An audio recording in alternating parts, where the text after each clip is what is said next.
Hello friends, मैं maths मित्र जयपाल सिंह राठौड़ हमारे online education platform पर आपका स्वागत करता हूं। हम सीख रहे हैं सुपर 30 कैलकुलेशन के अंदर कुछ अच्छी अच्छी कैलकुलेशन। और आज हमारे सामने एक सिंपल सी कैलकुलेशन है जिसे हम उदाहरण से समझते हैं कि क्या हम सीखते हैं इसमें। ये सवाल डायरेक्ट कुछ परीक्षाओं में पूछा जाता है। बहुत थोड़े दिन पहले ये एसएससी की परीक्षा में ये सवाल पूछा गया था। सवाल क्या है देखिए ध्यान से, मतलब एक पैटर्न है जो आपको याद रखना है। ये क्या है? ये एक पैटर्न है जो आपके दिमाग में चलना चाहिए। ये एक पैटर्न है जो आपको पता होना चाहिए, ठीक है ना, क्योंकि बहुत बार काम आने वाला है। ठीक है, चलिए अगर आप 11 का वर्ग करोगे तो 121 आएगा। देखिए ये 2 बार 1 है, यहाँ कितनी है, मतलब 11 को 11 से ही गुणा कर रहे हो आप। 11 को आप 11 से गुणा कर रहे हो, ये सिर्फ इसी में काम आएगा, एक एक में ही। 2 बार 1 को आप 2 बार 1 से गुणा कर रहे हो तो कहानी कहाँ तक जाएगी? इधर से लेके आएगी 1 2 पे रुक जाएगी और इधर से भी 1 2 पे रुक जाएगी। 2 एक बार ही आएगा। इसको इस उदाहरण से समझो ध्यान से। 111 को 111 से गुणा करना है, कितनी बार आया? 3 बार। तो 1 2 3 और पीछे से भी 1 2 3। तो ध्यान से देखो, 1 2 3 और पीछे से भी 1 2 3, समझे? इधर से 1 2 3, पीछे से 1 2 3, या फिर कह सकते हो 1 2 3 2 1 3 2 1। तो ये 3 है ना, एक बार ही आएगा, 1 2 3 1 2 3।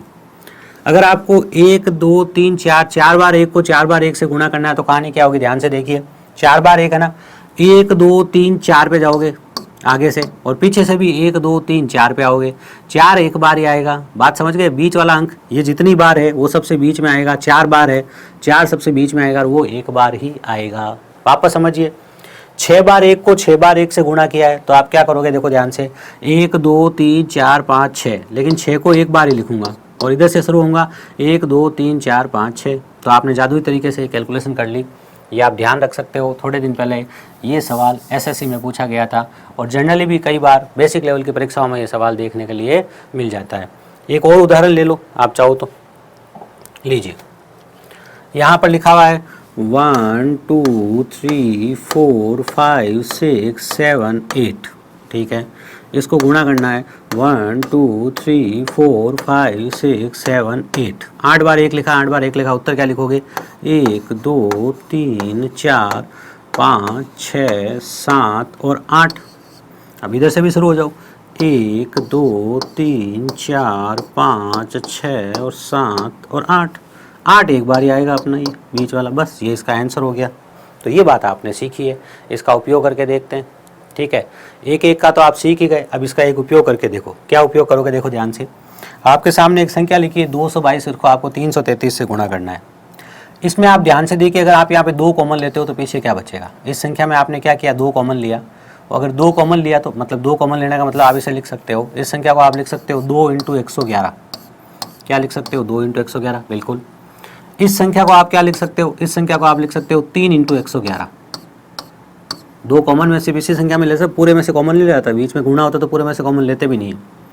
2 2 2 लिखा हुआ था, इसे आप 2 × 111 लिख सकते हो। 3 × 3 मतलब सॉरी 3 3 3 333 लिखा था, इसे आप 3 × 111 लिख सकते हो। अब बात को ध्यान से समझो, 111 को जब आप 111 से गुणा करोगे तो क्या आएगा? 1 2 3 1 2, जो आपका 3 बार 1 है इसलिए 3 जो है वो एक बार आएगा। फिर 2 तिया कितना हो गया? 2 तिया 6 हो गया। अब सिंपल सी गणना हो गई, देखो इसको इससे गुणा करते कितना बड़ा होता, नहीं तो ये गणना आपने मन में ही कर दी, 1 2 3 1 2 ऐसा लिखना है। इसको 6 से गुणा करोगे, 6 कम 6, 6 दूनी 12, 6 तिया 18 और 1 19, 6 दूनी 12 और 1 13, 6 कम 6 और 1 7। ये आपके सवाल का जवाब आ गया। तो आप समझे, जो आपने सीखा उसका उपयोग आप कैसे कर सकते हो। एक उदाहरण और आपके सामने है, उसको ध्यान से देखिए जरा, लीजिए। अगर मैं इसे ऐसा लिख दूँ 4 गुणा 1 1 1 1 तो बिल्कुल सही होगा।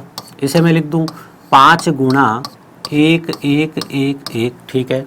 ये भी 4 बार है, ये भी 4 बार है, तो 1 2 3 4, 1 2 3 4, ये इसका गुणा हो गया।